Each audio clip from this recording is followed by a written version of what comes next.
سكنت لموتك ضجة الأصوات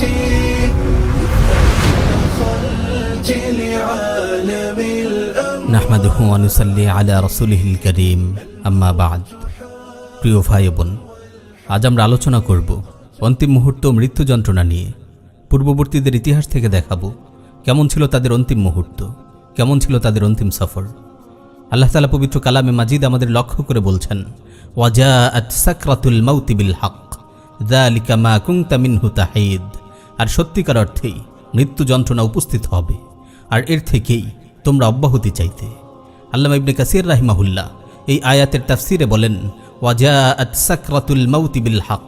হে মানুষ, সত্যি তোমাদের কাছে মৃত্যু যন্ত্রণা আসবে, অর্থাৎ তোমরা পূর্ণ বিশ্বাসের সাথেই মৃত্যু যন্ত্রণা দেখতে পাবে। তোমাদের বিশ্বাসের চোখ খুলে যাবে, যে বিষয়ে তোমরা এতদিন সন্দিহান ছিলে তখন তা স্বচক্ষে দেখতে পাবে। যালিকা মা কুনতা মিনহু তাহিদ। আর এর থেকেই তোমরা অব্যাহতি চাইতে, অর্থাৎ এটি হচ্ছে সেই চিরসত্য মৃত্যু যার থেকে তোমরা এতদিন পালিয়ে বেড়াতে। এখন সে তোমাদের দরজায় এসে উপস্থিত হয়েছে, তোমাদের দরজায় কড়া নাড়ছে। এখন আর এর থেকে নিষ্কৃতি পাওয়ার কোনো সুযোগ নেই।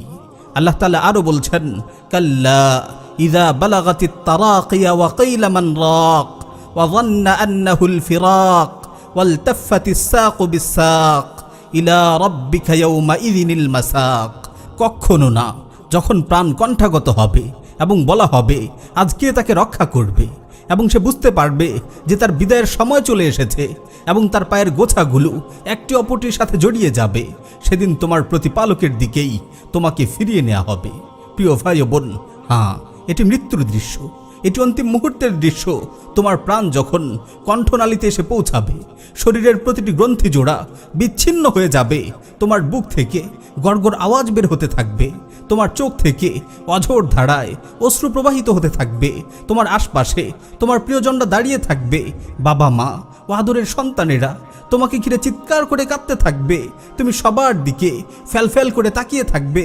বলা হবে, এই যে তোমার ছেলে, এই যে অমুক এসেছে তোমার সাথে কথা বলার জন্য, তুমি কি তাকে চিনতে পারছো? তোমার চোখগুলো ঝাপসা হয়ে আসবে, তুমি কাউকে চিনতে পারবে না, তোমার জবান বন্ধ হয়ে যাবে, কথা বলার শক্তি তোমার থেকে কেড়ে নেওয়া হবে, তোমার হাত পাগুলো গুটিয়ে যাবে, দেহের সকল কার্যক্ষমতা নষ্ট হয়ে যাবে। হ্যাঁ, তখনই তোমার মৃত্যু নিশ্চিত হবে। মালাকুল মাউত তোমার রূহ তোমার থেকে ছিনিয়ে নিবে। হায়, তুমি যদি একবার তোমার মৃত্যুর অবস্থাটা দেখতে পেতে, তাহলে অবশ্যই তুমি সচেতন হয়ে যেতে। কিন্তু মৃত্যু তো মানুষের জীবনে একবারই আসে, তবু আল্লাহ তাআলা তোমাকে একটি সুযোগ দিয়েছেন। তুমি চাইলে তোমার আগে যারা মৃত্যুবরণ করেছেন তাদের থেকে শিক্ষা নিতে পারো, দেখে আসতে পারো কেমন ছিল তাদের শেষ অবস্থা, কেমন ছিল তাদের অন্তিম মুহূর্ত, কেমন ছিল তাদের মৃত্যু যন্ত্রণা। প্রিয় ভাই বোন, আমাদের প্রিয় নবী হযরত মুহাম্মদ সাল্লাল্লাহু আলাইহি ওয়াসাল্লাম, যিনি সকল নবী ও রাসূলদের মাঝে শ্রেষ্ঠ, যিনি সকল সৃষ্টির মাঝে সর্বোত্তম সম্মানিত, যিনি আল্লাহর কাছে অনেক প্রিয়, কিন্তু মৃত্যু যন্ত্রণা তাকেও স্পর্শ করেছিল। ইন্তেকালের পূর্ব মুহূর্তে, জীবনের অন্তিম মুহূর্তে রাসূল সাল্লাল্লাহু আলাইহি ওয়াসাল্লাম বারবার পানির পাত্রে হাত ভিজিয়ে নিজের চেহারা মুছে নিচ্ছিলেন আর বলছিলেন, লা ইলাহা ইল্লাল্লাহ ইন্না লিল মাউতি সাকারাত, লা ইলাহা ইল্লাল্লাহ ইন্না লিল মাউতি সাকারাত। আল্লাহ ছাড়া আর কোনো ইলাহ নেই, নিশ্চয়ই মৃত্যুর যন্ত্রণা অনেক কঠিন, নিশ্চয়ই মৃত্যুর যন্ত্রণা অনেক কঠিন। ফাতিমা রাদিয়াল্লাহু তাআলা আনহা সেই অন্তিম মুহূর্তে রাসূল সাল্লাল্লাহু আলাইহি ওয়াসাল্লামের পাশে ছিলেন। বাবার এত কষ্ট যন্ত্রণা দেখে তিনি চিৎকার দিয়ে বলে উঠলেন, ওয়া কারবা আবাতা, ওয়া কারবা আবাতা। হায়, আমার বাবার কত কষ্ট হচ্ছে, হায়, আমার বাবার কত কষ্ট হচ্ছে। রাসূল সাল্লাল্লাহু আলাইহি ওয়াসাল্লাম তাকে সান্ত্বনা দিয়ে বললেন, লাইসা আলা আবিকা কারবুন বাদাল ইয়াউম। মেয়ে আমার ক্রন্দন করো না, আজকের পর তোমার বাবার আর কোনো কষ্ট নেই। মেয়ে আমার ক্রন্দন করো না, আজকের পর তোমার বাবার আর কোনো কষ্ট নেই। প্রিয় ভাই ও বোন, এটি এমন এক শ্রেষ্ঠ মানুষের অন্তিম মুহূর্তের বর্ণনা, যিনি ছিলেন সৃষ্টিজীবের মাঝে সবচেয়ে বেশি সম্মানিত এবং যার আগে পরের সকল গুনাহ ক্ষমা করে দেওয়া হয়েছিল। সুতরাং চিন্তা করুন আমাদের মতো পাপিষ্ঠদের কি অবস্থা হবে। প্রিয় ভাই ও বোন, চলুন আমার সাথে আপনাদের আরও কিছু অন্তিম মুহূর্তের দৃশ্য দেখিয়ে আনি, যাতে আপনাদের এই শক্ত হৃদয়গুলো বিগলিত হয়ে যায়, চোখগুলো অশ্রুসিক্ত হয়ে যায়। চলুন দেখে আসি ইসলামের দ্বিতীয় খলিফা আমিরুল মুমিনিন ওমরে ফারুক রাদিয়াল্লাহু তাআলা আনহুর অন্তিম মুহূর্ত। আব্দুল্লাহ ইবনে জুবাইর রাদিয়াল্লাহু তাআলা আনহু বলেন, যেদিন ওমর রাদিয়াল্লাহু তাআলা আনহু আহত হলেন, সেদিনের মতো কষ্ট আমি আমার জীবনে আর কখনো পাইনি। তিনি আমাদের নিয়ে জোহর, আসর, মাগরিব ও ইশার সালাত আদায় করলেন, মানুষকে উত্তম অবস্থায় রেখে গেলেন। কিন্তু ফজরের সালাতে আমরা অপরিচিত কারো তাকবীর শুনতে পেলাম। তিনি ছিলেন আব্দুর রহমান বিন আউফ রাদিয়াল্লাহু আন। অতঃপর যখন আমাদের সালাত শেষ হলো, ঘোষণা করা হলো আমিরুল মুমিনিন আক্রান্ত হয়েছেন। যখন মানুষজন সালাত শেষ করলো, তখন তিনি রক্তাক্ত অবস্থায় ছিলেন। ফজরের সালাত তখনও আদায় করেননি। আমি তাকে বললাম, হে আমিরুল মুমিনিন, সালাত সালাত। একথা শোনা মাত্রই তিনি বলে উঠলেন, আল্লাহর শপথ, কোনো বুদ্ধিমান মুসলিম সালাত ত্যাগ করতে পারে না। তিনি সালাতের জন্য লাফ দিয়ে উঠতে চাইলেন, কিন্তু এতে তার ক্ষতস্থান থেকে পুনরায় রক্ত ঝরতে শুরু করলো। তিনি সকলকে সম্বোধন করে বললেন, হে লোক সকল, এই আঘাত কি তোমরা কেউ করেছ? আলী রাদিয়াল্লাহু তাআলা আনহু বললেন, আল্লাহর শপথ, আমাদের প্রাণ আপনার প্রাণের জন্য উৎসর্গিত, আমাদের রক্ত আপনার রক্তের জন্য উৎসর্গিত। আপনার আঘাতকারী সম্পর্কে আমরা এখনো কিছুই জানতে পারিনি। তখন ওমর রাদিয়াল্লাহু তাআলা আনহু আব্দুল্লাহ বিন আব্বাস রাদিয়াল্লাহু তাআলা আনহুর দিকে তাকালেন। তাকে বললেন, তুমি বাইরে গিয়ে লোকজনকে তাদের মনের অবস্থা সম্পর্কে জিজ্ঞেস করো এবং আমার কাছে এসে সত্য ঘটনা বর্ণনা করবে। ইবনে আব্বাস রাদিয়াল্লাহু তাআলা আনহু বের হলেন এবং ফিরে এসে বললেন, হে আমিরুল মুমিনিন, আপনি জান্নাতের সুসংবাদ গ্রহণ করুন। আল্লাহর শপথ, আমি এমন কোনো নারী বা পুরুষ দেখিনি যার চোখ আপনার জন্য অশ্রুবর্ষণ করছে না। তারা সকলেই আপনার জন্য ক্রন্দন করছে, তাদের মাতা পিতাকে আপনার জন্য উৎসর্গ করছে। আর আপনার আঘাতকারী হলো মুগিরা ইবনে শুবার গোলাম, আপনাকে সহ সে আরো 12 জনকে আহত করেছে। তারা সকলেই রক্তাক্ত অবস্থায় আল্লাহর ফয়সালার অপেক্ষা করছে। হে আমিরুল মুমিনিন, আপনি দুশ্চিন্তা করবেন না, জান্নাত আপনাকে স্বাগত জানাবে। তখন ওমর রাদিয়াল্লাহু তাআলা আনহু বললেন, হে আব্বাসের বেটা, এ কথা বলে তুমি আমাকে ধোঁকা না দিয়ে অন্য কাউকে যে ধোঁকা দাও। তখন ইবনে আব্বাস রাদিয়াল্লাহু তাআলা আনহু বললেন, হে আমিরুল মুমিনিন, আমরা আপনার ব্যাপারে কেন এমনটি বলবো না? আপনার ইসলাম গ্রহণ ছিল সম্মানের, আপনার হিজরত ছিল বিজয়ের, আপনার শাসন ক্ষমতা ছিল ন্যায়পরায়ণতার, আর আপনি নিহত হচ্ছেন মাজলুম অবস্থায়। তখন ওমর রাদিয়াল্লাহু তাআলা আনহু ইবনে আব্বাস রাদিয়াল্লাহু তাআলা আনহুর দিকে তাকিয়ে বললেন, তুমি কি এই ব্যাপারে কিয়ামতের দিন আল্লাহ তাআলার নিকট সাক্ষ্য দেবে? ওমর রাদিয়াল্লাহু তাআলা আনহু আফসোস করছিলেন আর নিজেকে ব্যর্থ ভাবছিলেন। তখন আলী রাদিয়াল্লাহু তাআলা আনহু পাশ থেকে বলে উঠলেন, হ্যাঁ হে আমিরুল মুমিনিন, আমরা কিয়ামতের দিন আল্লাহ তাআলার নিকট আপনার জন্য সাক্ষ্য দেব। অতঃপর ওমর রাদিয়াল্লাহু তাআলা আনহু তার ছেলে আব্দুল্লাহ ইবনে ওমর রাদিয়াল্লাহু তাআলা আনহুর দিকে তাকিয়ে বললেন, হে আমার ছেলে, তুমি আমার মাথার গালটিকে মাটিতে রাখো। আব্দুল্লাহ ইবনে ওমর রাদিয়াল্লাহু তাআলা আনহু বলেন, আমি এই কথার মর্ম বুঝতে পারছিলাম না। আমার মনে হচ্ছিল তিনি অচেতন অবস্থায় এমনটি বলছেন। তিনি আমাকে আবারও বললেন, হে আমার ছেলে, তুমি আমার মাথাটিকে মাটিতে রাখো। আমি এবারও বুঝতে পারলাম না। তখন তিনি তৃতীয়বার আমাকে ধমক দিয়ে বললেন, তোমার মা ধ্বংস হোক, তুমি আমার মাথা মাটিতে রাখো। তখন আমি বুঝতে পারলাম তিনি এখনও সচেতন অবস্থাতেই আছেন, আহত হওয়ার কারণে নিজে পারছেন না বলেই আমাকে বলছেন। এরপর আমি তার মাথাটিকে মাটিতে রাখলাম। আমি দেখলাম তার দাড়িগুলো মাটির সাথে লেগে আছে। তিনি এত পরিমাণে কাঁদছিলেন যে চোখের পানিতে মাটি ভিজে গেছে। তিনি কি বলেন তা শোনার জন্য আমি আমার দোকান পেতে রাখলাম। তিনি তখন বলছিলেন, হায় ওমরের দুর্ভাগ্য, দুর্ভাগ্য তার মায়ের, হায় সে যদি আল্লাহর সাথে সীমালঙ্ঘন না করত, হায় ওমরের দুর্ভাগ্য, দুর্ভাগ্য তার মায়ের, হায় যদি সে আল্লাহর সাথে সীমালঙ্ঘন না করত। প্রিয় ভাই ও বোন, এটি হচ্ছে ইসলামের দ্বিতীয় খলিফা, সত্য মিথ্যার মাঝে পার্থক্যকারী, জান্নাতের সুসংবাদপ্রাপ্ত সাহাবী আমিরুল মুমিনিন ওমর রাদিয়াল্লাহু তাআলা আনহুর অন্তিম অবস্থা। মৃত্যুর পূর্ব মুহূর্তে মাটির সাথে মাথা ঠেকিয়ে তিনি আফসোস করে বলছিলেন, হায় ওমরের দুর্ভাগ্য, দুর্ভাগ্য তার মায়ের, হায় যদি সে আল্লাহর সাথে সীমালঙ্ঘন না করত। তাহলে চিন্তা করুন আমাদের মতো পাপিষ্ঠদের কি অবস্থা হবে। তাহলে চিন্তা করুন আমাদের মতো পাপিষ্ঠদের কি অবস্থা হবে। জীবনের অন্তিম মুহূর্তে হযরত ওসমান বিন আফফান রাদিয়াল্লাহু তাআলা আনহুর ক্ষতস্থান থেকে রক্ত ঝরছিল, আর তিনি বলছিলেন, লা ইলাহা ইল্লা আনতা সুবহানাকা ইন্নী কুনতু মিনাজ জালিমিন। আল্লাহুম্মা ইন্নী আস্তাঈনুকা বিকা আলা উমুরি ওয়া আসআলুকা সাবরা আলা বালাই। হে আল্লাহ, আপনি ব্যতীত আর কোনো ইলাহ নেই, আপনি পবিত্র মহান, আর আমি তো জালিমদের অন্তর্ভুক্ত। হে আল্লাহ, আমি আমার সকল বিষয়ে আপনার সাহায্য প্রার্থনা করি, বিপদে ধৈর্য ধারণের তৌফিক কামনা করি। আবু হুরায়রা রাদিয়াল্লাহু তাআলা আনহু মৃত্যুর সময় কাঁদছিলেন। তখন তাকে বলা হলো, আপনি কাঁদছেন কেন? তিনি বললেন, আমি তোমাদের এই দুনিয়ার জন্য কাঁদছি না, আমি কাঁদছি আমার সফর অনেক দীর্ঘ হওয়ার কারণে, কাঁদছি আমার নিকট পাথে অনেক কম থাকার কারণে। আমি এমন এক স্থানে অবস্থান করছি যার একদিকে জান্নাত আরেকদিকে জাহান্নাম। আমি জানি না আমাকে কোথায় নিয়ে যাওয়া হবে, তাই আমি কাঁদছি। আবু মাসউদ আল আনসারী রাদিয়াল্লাহু তাআলা আনহুকে প্রশ্ন করা হলো, হুযায়ফা ইবনুল ইয়ামান রাদিয়াল্লাহু তাআলা আনহু তার মৃত্যুর সময় কি বলেছিলেন? তিনি বললেন, যখন সাহরির সময় হলো তখন তিনি বলে উঠলেন, আউযু বিল্লাহি মিন সাবাহিন ইলান নার, আমি আল্লাহ তাআলার নিকট এমন সকাল থেকে পানা চাই যে এই সকালে আমাকে জাহান্নামে নিয়ে যাওয়া হবে। একথা তিনি 3 বার বললেন। অতঃপর তিনি বললেন, তোমরা আমার জন্য 2টি সাদা কাপড় ক্রয় করবে, নিশ্চয়ই কাপড় 2টি আমার উপর সামান্য সময় রাখা হবে, এরপর হয়তো এ 2টির চাইতে উত্তম কাপড় আমাকে পরানো হবে, কিংবা সে কাপড় 2টিও আমার কাছ থেকে কেড়ে নেওয়া হবে। জীবনের অন্তিম মুহূর্তে আবু দারদা রাদিয়াল্লাহু তাআলা আনহু সবাইকে সম্বোধন করে বলছিলেন, কোনো লোক কি নেই যে আমার মতো এমন পতনের সময়ের জন্য আমল করবে? কেউ কি নেই যে আমার মতো এই দুঃসময়ের জন্য আমল করবে? কেউ কি নেই যে মৃত্যুর এই ভয়াবহ দিনের জন্য প্রস্তুতি নিবে? এই বলে তিনি কাঁদতে লাগলেন। তখন তার স্ত্রী তাকে বললেন, আপনি কাঁদছেন কেন? আপনি তো আল্লাহর রাসূলের সাহাবী। উত্তরে তিনি বললেন, আমি কেন কাঁদবো না? আমি তো জানি না যে আমার গুনার কারণে আমাকে কোথায় নিক্ষেপ করা হবে। ইমরান আল খাইয়াত থেকে বর্ণিত, তিনি বলেন, মৃত্যুর পূর্ব মুহূর্তে আমরা ইব্রাহিম নাখাইকে দেখতে গিয়েছিলাম, তখন তিনি কাঁদছিলেন।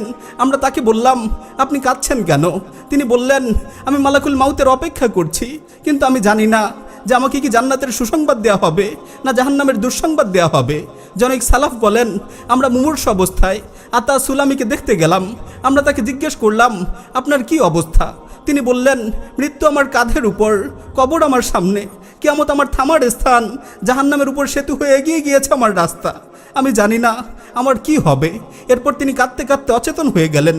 যখন তার জ্ঞান ফিরল, তিনি আবার বলতে শুরু করলেন, হে আল্লাহ, আমার উপর দয়া করুন, মৃত্যুর ভয়াবহতা থেকে আমাকে রক্ষা করুন, কবর একাকী থাকার সময় আমার উপর দয়া করুন, হে দয়াময়, আপনার সামনে দণ্ডায়মান হওয়ার সময় আমার উপর রহম করুন। জুনাইদ বাগদাদি রাহিমাহুল্লাহ মৃত্যুকাতর অবস্থাতেও কুরআন তিলাওয়াত করছিলেন, সালাত আদায় করছিলেন। এমনকি তিনি সেই অবস্থাতেই কুরআন খতম করলেন। তখন তাকে বলা হলো, হে আবু আলী, এই অবস্থাতেও আপনি ইবাদত করছেন? তিনি বললেন, আমার চেয়ে উপযুক্ত আর কে আছে? এই তো কিছু সময় পর আমার আমলনামা বন্ধ হয়ে যাবে। অতঃপর তিনি তাকবীর দিয়ে উঠলেন। এরপরেই মৃত্যুর সুধা পান করলেন। মুহাম্মদ ইবনে ওয়াসির রাহিমাহুল্লাহ মৃত্যুর শয্যায় মানুষকে লক্ষ্য করে বলছিলেন, হে আমার ভাইয়েরা, তোমরা কি জানো আমায় কোথায় নিয়ে যাওয়া হবে? সে আল্লাহর শপথ করে বলছি, যিনি ছাড়া আর কোনো ইলাহ নেই, আমাকে হয়তো জাহান্নামের দিকে নেওয়া হবে, অথবা আমাকে ক্ষমা করে দেওয়া হবে। রাবি ইবনে হোসাইন রাহিমাহুল্লাহ মৃত্যুর পূর্ব মুহূর্তে তিনি প্রচণ্ড অসুস্থ হয়ে পড়লে লোকেরা তাকে বলল, আপনার জন্য কি আমরা ডাক্তার ডাকবো না? কিছুক্ষণ চিন্তা করে তিনি বললেন, আদ, সামুদ ও আসহাবুর রাসের মতো শক্তিধর জাতিগুলো আজ কোথায়? কোথায় আমাদের পূর্বে পৃথিবীতে আসা শক্তিশালী মানুষগুলো? তাদের কাছে কি ঔষধ আর ডাক্তারের ব্যবস্থা ছিল না? সব কিছুর ব্যবস্থা থাকা সত্ত্বেও তারা পৃথিবীতে চিরস্থায়ী হতে পারেনি। কেননা প্রতিটি প্রাণীরই মৃত্যুর জন্যে একটি নির্ধারিত সময় রয়েছে। যখন সেই নির্ধারিত সময় চলে আসে, তখন কোনো ঔষধ বা ডাক্তার তাকে বাঁচাতে পারে না। যখন সেই নির্ধারিত সময় চলে আসে, তখন এক মুহূর্ত আটপিচ করা হয় না। ওয়ালিকুল্লি উম্মাতিন আজাল ফাইযা জাআ আজালুহুম ফালা ইস্তাখিরুনা সাআতান ওয়ালা ইস্তাকদিমুন। প্রত্যেক জাতির জন্যেই একটি নির্ধারিত সময় রয়েছে। যখন সে নির্ধারিত সময় চলে আসে, তখন তার থেকে এক মুহূর্ত আটপিচ করা হয় না। ফুজাইল ইবনে ইয়াজ রাহিমাহুল্লাহ মৃত্যুর আগ মুহূর্তে অচেতন হয়ে পড়লেন। যখনই জ্ঞান ফিরে আসলো, তিনি চিৎকার করে বলে উঠলেন, হায়, আমার সফর কত দীর্ঘ, অথচ আমার পাথেও কত স্বল্প। জাবির ইবনে যায়েদ রাহিমাহুল্লাহকে মৃত্যুর পূর্বে জিজ্ঞেস করা হলো, তোমার শেষ ইচ্ছা কি? তিনি বললেন, আমি হাসানকে এক পলক দেখতে চাই। হাসান বসরি রাহিমাহুল্লাহ তার কাছে ছুটে এলেন। তখন তাকে বলা হলো, এই তো হাসান তোমার নিকটে। তিনি তার দিকে তাকিয়ে বললেন, হে ভাই, এটি সেই সময়, এটি সেই মুহূর্ত। আমি তোমাদের থেকে পৃথক হয়ে রওনা করছি, হয়তো জান্নাতের দিকে, নয়তো জাহান্নামের দিকে। মা হিয়া ইল্লা জান্নাতুন ওয়া নার আফলাহা মান কানা লাহু ইতিবার। মৃত্যুর পর হয়তো জান্নাত, নয়তো জাহান্নাম। সফল তো সেই ব্যক্তি যে এর জন্য প্রস্তুতি নিয়েছে। মুজানি রাহিমাহুল্লাহ থেকে বর্ণিত, তিনি বলেন, ইমাম শাফি রাহিমাহুল্লাহ অসুস্থ হলে আমি তাকে দেখতে গেলাম। এটাই ছিল তার অন্তিম মুহূর্ত। সে রোগেই তিনি ইন্তেকাল করেছিলেন। আমি তাকে জিজ্ঞেস করলাম, আপনি কেমন আছেন? তিনি বললেন, দুনিয়া থেকে বিদায় নিচ্ছি, বন্ধু বান্ধবদের ছেড়ে আখিরাতের দিকে রওনা হচ্ছি, মৃত্যুর পেয়ালা পান করছি। আমি অচিরেই আমার খারাপ আমলগুলো দেখতে পাবো, আমাকে আল্লাহ তাআলার নিকট পেশ করা হবে। আমি জানি না আমার আত্মা কি জান্নাতে যাবে।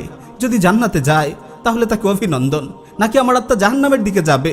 যদি তা জাহান্নামের দিকে যায় তাহলে তার জন্য ক্রন্দন করছি। এই বলে তিনি ফুপিয়ে কাঁদতে লাগলেন। অন্তিম মুহূর্তে নাফি রাহিমাহুল্লাহ কাঁদতে লাগলেন। তখন তাকে বলা হলো, আপনি কাঁদছেন কেন? তিনি বললেন, আমি সাদ বিন মুআজকে স্মরণ করছি, কবরের চাপের কথা স্মরণ করছি। আমি আয়েশা রাদিয়াল্লাহু তাআলা আনহা থেকে বর্ণিত এই হাদিসটির কথা স্মরণ করছি। নবী করিম সাল্লাল্লাহু আলাইহি ওয়াসাল্লাম বলেন, ইন্না লিল কবরি দাগতাতান ওয়ালাউ কানা আহাদুন নাজিয়াম মিনহা নাজা মিনহা সাদ ইবনে মুআজ। নিশ্চয়ই কবরের প্রচণ্ড চাপ রয়েছে, যদি কেউ তা থেকে মুক্তি পেত তাহলে সাদ ইবনে মুআজই মুক্তি পাওয়ার কথা ছিল। প্রিয় ভাই ও বোন, আমরা কি কেউ নিজ হাতে কাফনের কাপড় প্রস্তুত করে রেখেছি? বরং আমাদের ঘরে যদি কাফনের কাপড়ের মতো কিছু থাকে, মৃত্যুর ভয়ে আমরা সেটিকে দূরে সরিয়ে রাখি, কারণ আমরা মৃত্যুকে ভুলে থাকতে চাই। অথচ আমাদের পূর্ববর্তীরা নিজ হাতে তাদের কাফনের কাপড় প্রস্তুত করে রাখতেন। আমিরুল মুমিনিন হারুন আর রশিদ নিজের হাতে কাফনের কাপড় বাছাই করে রেখেছিলেন। তিনি সেই কাফনের কাপড়ের দিকে তাকাতেন আর বলতেন, মা আগনা আন্নি মালিয়া হালাকা আন্নি সুলতানিয়া। আমার সম্পদ আমার কোনো কাজে আসবে না, আমার এই রাজত্ব একদিন ধ্বংস হয়ে যাবে।